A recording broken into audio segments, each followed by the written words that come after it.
स्वामी समर्थ. स्वागत आहे तुमचं माझ्या युट्यूब चॅनलमध्ये. आजचा दिवस तुम्हाला खूप छान सुख समाधानाचा आणि आनंदाचा जाऊ देत ही स्वामींच्या चरणी प्रार्थना करते आणि आज या नवीन व्हिडिओला सुरुवात करते. तर बघा मित्रमैत्रिणींनो, उद्या 3 जानेवारी आणि शाकंभरी पौर्णिमा, त्याचबरोबर शाकंभरी नवरात्र उत्सव सुरू आहे आणि हा नवरात्र उत्सव शाकंभरी देवीला समर्पित असतो. शाकंभरी देवी म्हणजे धनधान्याची देवी म्हणून ओळखली जाते.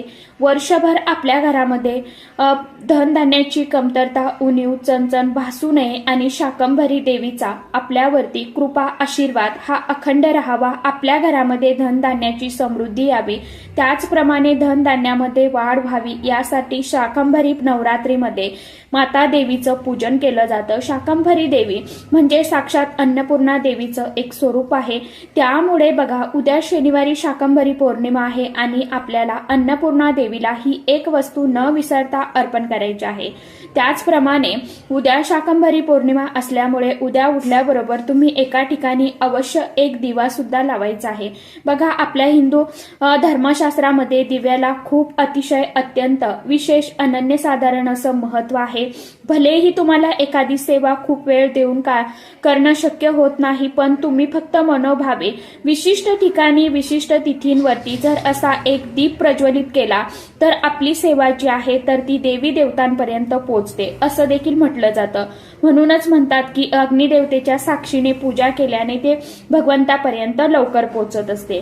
उद्या शाकंभरी पौर्णिमेला या 2 गोष्टी महिलांनी न विसरता करा. पहिली गोष्ट म्हणजे अन्नपूर्णा देवीला आता मी जी वस्तू सांगणार आहे ती वस्तू न विसरता अर्पण करा. त्याचबरोबर आपल्याला उद्या शाकंभरी पौर्णिमेला एका विशिष्ट ठिकाणी असा एक दिवा लावायचा आहे. वर्षातून एकदाच करण्याच्या या सेवा उपाय आहेत, त्यामुळे न विसरता न चुकता या सेवा तुम्ही आवर्जून घरामध्ये करून बघा.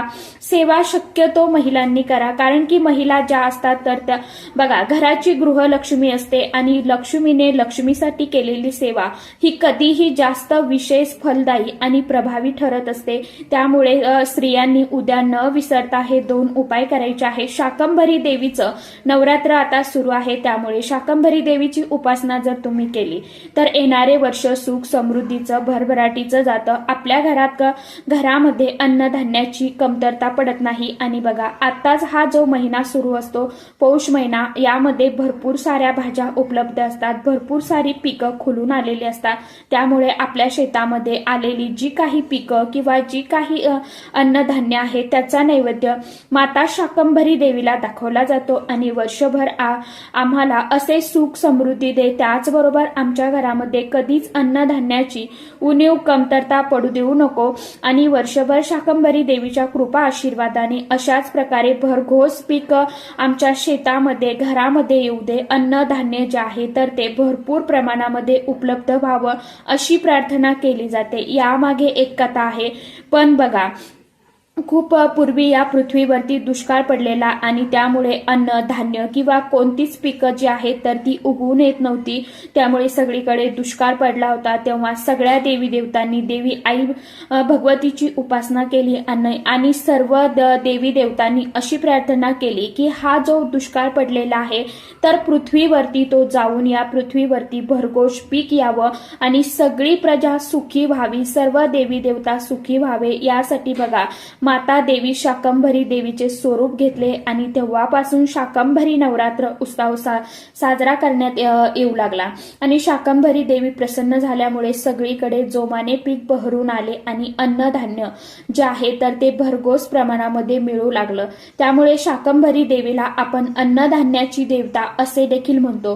या शाकंभरी नवरात्र उत्सवामध्ये ज्या महिलांना काही सेवा करणं शक्य झालेले नाही, काहीतरी अडचण आलेली आहे किंवा काहीतरी कामं अचानक आलेली आहेत, त्यामुळे काहीच उपाय सेवा करणं झाली नाही तर काय करायचं आहे, हा फक्त तुम्ही हे 2 उपाय जे मी तुमच्या बरोबर आज शेअर करणार आहे तर ते शाकंभरी पौर्णिमेला म्हणजे शनिवारी आपल्याला न विसरता करायचे आहे. बघा, आता हा उपाय कशा पद्धतीने करायचा आहे, कोणत्या वेळेमध्ये करायचा आहे याविषयीची संपूर्ण माहिती आजच्या या नवीन व्हिडिओमध्ये मी तुमच्या बरोबर शेअर करणार आहे. त्यामुळे तुम्ही हा व्हिडिओ स्किप न करता शेवटपर्यंत नक्की बघा. चॅनलवरती तुम्ही जर हा व्हिडिओ पहिल्यांदा बघत असाल तर चॅनलला आवर्जून सबस्क्राईब करा आणि असेच नवनवीन माहितीपूर्ण व्हिडिओ बघण्यासाठी समोरील बेल आयकॉनलाही प्रेस करा। त्यामुळे काय होईल, जेव्हा कधी मी नवीन व्हिडिओ अपलोड करेल तर सर्वात अगोदर त्याचं नोटिफिकेशन तुम्हाला मिळेल आणि तुम्ही एकही व्हिडिओ मिस करणार नाही। तर बघा मित्रमैत्रिणींनो, हे फक्त तुम्ही 2 उपाय मी जे तुम्हाला सांगणार आहे तर ते शाकंभरी पौर्णिमेला म्हणजे उद्या शनिवारी आपल्याला न विसरता घरामध्ये करायचे आहे। तर बघा, आधी जो आपला ओटा आहे, गॅस ओटा, तर तो आपल्याला स्वच्छ धुवून घ्या, कारण स्वच्छता ही अतिशय अत्यंत महत्वाची आहे। त्याचबरोबर पौर्णिमेच्या दिवशी चुकूनही घरामध्ये मांसाहार आपल्याला करायचा नाही आणि बाहेर जाऊन देखील आपल्याला ते खाऊन यायचं नाहीये। बघा, शनिवारी सकाळी लवकर उठून आपल्याला आपली रोजची जी काय नित्य देवपूजा आहे, घरातला जो काय मंगल कलश आहे तर तो स्वच्छ घासून पुसून भरून घ्यायचा आहे। त्यामध्ये स्वच्छ पाणी आपल्याला भरायचं आहे। विड्याची पानं किंवा आंब्याची पानं टाकून मंगल कलश आपल्याला स्थापन करायचा आहे, नारळ ठेवायचा आहे, नित्य देवपूजा करून घ्यायची। आता बघा, आपल्या गॅस ओट्याजवळ आपल्याला हा उपाय करायचा आहे।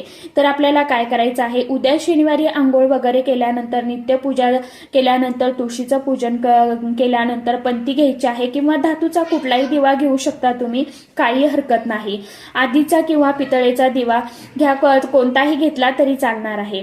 त्यानंतर आपल्याला जोडवात दिव्यामध्ये टाकायचे आहे। दिव्यामध्ये आपल्याला तूप किंवा तेल टाकायचं आहे। त्या दिव्याला आसन द्यायचं आहे आणि हा जो दिवा आहे तर आपल्याला आपल्या गॅस जवळ प्रज्वलित करायचा आहे। दिव्याला सुद्धा आपल्याला हळदी कुंकू अक्षदा फूल अर्पण करायचं, मनोमन नमस्कार करायचा। आणि पौर्णिमा आहे, शाकंभरी पौर्णिमा म्हणजे साक्षात अन्नपूर्णा देवीचं रूप आहे, अन्नधान्याची देवी। आणि बघा, आपल्या किचनमध्ये न विसरता महिलांनी उद्या शाकंभरी पौर्णिमेला हा जो दिवा आहे तर तो ओट्या लावायचा आहे। चूल असेल तर तुम्ही तिथे लावू शकता, काही अडचण नाही। तुमची शेगडी असेल, गॅस शेगडी असेल, तिथे हा दिवा न विसरता लावायचा आहे। आणि दिव्याला तांदूळाचं आसन द्यायचं आहे। दिवा प्रज्वलित केल्यानंतर त्यामध्ये पांढरे तीळ आपल्याला चिमूटभर टाकायचे आहे। आणि कारण बघा, पौष महिन्यामध्ये तिळाचं विशेष अनन्यसाधारण असं महत्व असतं, त्यामुळे या दिव्यामध्ये आपल्याला पांढरे जे तीळ आहे ना तर ते चिमूटभर टाकायचे आहे। आता त्यानंतर दिव्याचं तोंड हे आपल्याला फक्त दक्षिणेला करायचं नाही, बाकी तुम्ही कोणत्याही दिशेला दिव्याची वातीचं तोंड जे आहे ना तर ते करू शकता। बघा, आपल्याला काय करायचं आहे, अन्नपूर्णा देवीची मूर्ती जी आहे आपल्या देवघरामधली ती घ्यायची, एका तामणामध्ये ठेवा। आता अन्नपूर्णा देवीला तुम्ही दुधाने किंवा पंचामृताने किंवा पाण्याने तुम्ही अभिषेक करा। अभिषेक करत असताना ओम अन्नपूर्णा देव्यै नमः या मंत्राचा जप करत पाण्याने अभिषेक केल्यानंतर मूर्ती स्वच्छ कोरडी करून घ्या, स्वच्छ पुसून घ्या आणि एखादी छोटीशी प्लेट किंवा डिश घ्या। आता त्यामध्ये तांदूळ ठेवा, हळदी कुंकू अर्पण करा आणि त्यावरती माता अन्नपूर्णा देवीची मूर्ती जी आहे तर ती विराजमान करायची। आपल्याला बघा, धान्य घ्यायचं आहे, सप्तधान्य आपल्याला एखाद्या वाटीमध्ये घ्यायचं आणि यामध्ये तीळ, तांदूळ, हरभरा डाळ, त्याचबरोबर मूग डाळ, हिरवे मूग, ज्वारी, गहू हे आणि तांदूळ हे धान्य आपल्याला घ्यायचं आहे। आणि त्यानंतर अशा प्रकारे हे धान्य सप्तधान्य जे आहे तर ते आपल्याला अन्नपूर्णा देवीला अर्पण करायचं आहे। म्हणजेच या धान्याने अन्नपूर्णा देवीला अभिषेक करायचा आहे आणि देवीच्या खांद्यापर्यंत हे धान्य तुम्हाला अर्पण करायचं आहे। त्यानंतर तुम्हाला काही वेळ अन्नपूर्णा देवीची मूर्ती जी आहे तर तिथेच तुमच्या गॅस जवळ ठेवायची आहे। आता तिथेच तुम्ही साखरेचा नैवेद्य ठेवला किंवा खडी साखरेचा नैवेद्य ठेवला किंवा मिठाई ठेवली तरीही चालेल, किंवा एखादा खिरीचा प्रकार तुम्ही केला तो देखील तुम्ही अन्नपूर्णा देवीला नैवेद्य म्हणून अर्पण करू शकता। धूप दीप अगरबत्ती लावून घ्यायची। अशा प्रकारे तुम्हाला अन्नपूर्णा देवीचं पूजन करून अन्नपूर्णा देवीला सप्तधान्य अर्पण करायचं आहे। आणि परत काही वेळाने तुम्ही ती मूर्ती आणि जे सप्तधान्य अर्पण केलेलं आहे ना तर आपण अन्नपूर्णा देवीची मूर्ती आहे तर ती आपल्याला हळूच उचलून घ्यायची आहे आणि देवघरामध्ये ठेवू शकता। जो दिवा आहे तर तो विझल्यानंतर म्हणजे शांत झाल्यानंतर तुम्ही परत प्रज्वलित करू शकता। आणि अशा प्रकारे आपल्याला शाकंभरी पौर्णिमेच्या दिवशी 2 उपाय करायचे आहेत।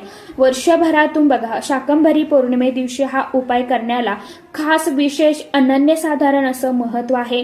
वर्षातून एकदा करण्याचा हा उपाय आहे.